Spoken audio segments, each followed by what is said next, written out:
As I said in my first video, my purpose here is to share the transformational experience of my journey into becoming a better version of myself.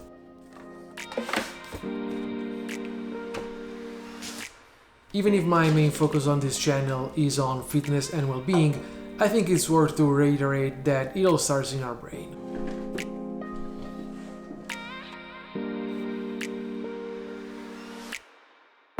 Have you ever felt unable to accomplish your goals? Have you ever had the sensation of feeling stuck, feeling blocked in front of something? Do you struggle creating new habits? Well, that used to happen to me as well.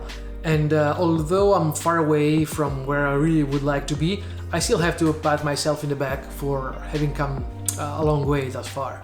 And what I mean is I learned a very simple trick to unlock my brain to its full potential. It can be doing more, it can be doing it more effectively, it can be being more confident, it can be whatever you want once you understand how to talk to your brain, because as I've said before, it all depends on our mindset. So today I want to talk to you about one of the major limits that we self-impose on ourselves, which is excuses. And I want to do that by firstly introducing the concept of paradigms, what they are and how you can recognize them in your day-to-day life. And after that, I wanna tell you a story, a personal story that I experienced on myself. And this story will help me better describe this concept with a real life example. And at the end of this video, you will understand how to trick your mind into being more effective, being more productive, and doing more. So what are paradigms? Paradigms are mental maps that our brain uses to respond to external inputs. You can really think about them as an if-then process, such as, if this happens, then do this. These paradigms build up in our brain based on our education, culture, experience, successes, failures, and of course, everybody has their own mental paradigms. A typical example would be consider two individuals that are offered the same job, which requires a sort of promotion. So higher skills, higher responsibility. Somebody might react, well, I don't know if I'm qualified enough for this job. Maybe I'm not the right person. Whereas the other individual might react like, yeah, okay, I will say yes, and then I'll figure it out. So we can see that in front of the same stimulus, a new job offer with different responsibilities, different individuals might react in different ways because they have different paradigms. Excuses are a particular type of paradigms that our brain puts in place when we want to justify ourselves for not doing something. For example, I should go to the gym, but I have to meet with my friend. I have to study, but I don't have time. I should do this, but I should do that, but every time that we put excuses in place, that's a defensive mechanism from our brain. Sometimes it could be because we are not up for doing something. Sometimes it could be because we are not confident about something, such as the example of the job offer I told you before.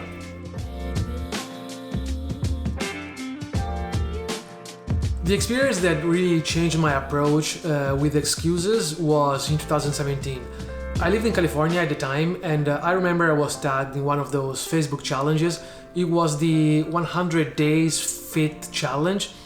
It was about doing some sort of physical activities for 100 days straight. It could be anything like jogging, running, swimming, doing weightlifting, even walking, whatever, as long as it was some sort of physical activities for 100 days straight. So I remember starting this challenge, and a few weeks into this process, I remember that during a soccer game, I got stomped on my foot.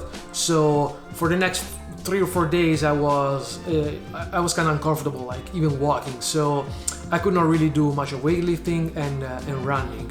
But I kept going. Instead of like doing running and playing soccer or doing like exercises that impacted my foot, I would try swimming or doing upper body workouts so that this wouldn't affect my foot. Also, another few weeks into the challenge, I planned my move back to Seattle. I was moving back to Seattle.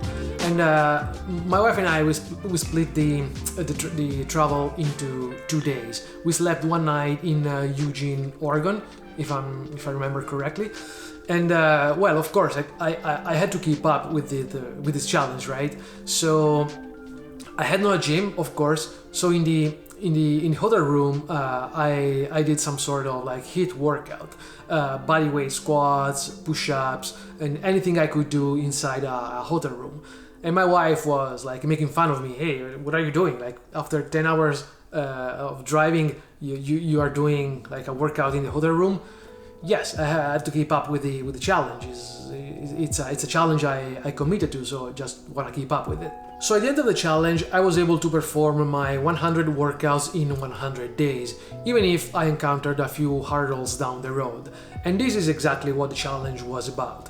It was not about being able to do some physical activities for 100 days. Mostly everybody can do 100 days of physical activity in 100 days.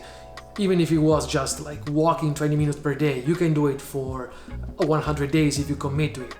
The real goal of the challenge was to challenge your mind into committing to it and sticking to it. Sticking to 100 days of full commitment is really challenging because as I told you in my personal experience, I had a few obstacles down the road. I had an injury on my foot, I was moving to Seattle, but anyways, I was able to stick to it. All the obstacles I found during the challenge would have been perfect excuses for me to say, oh no, today my foot hurts, so I can't do anything, I need to rest.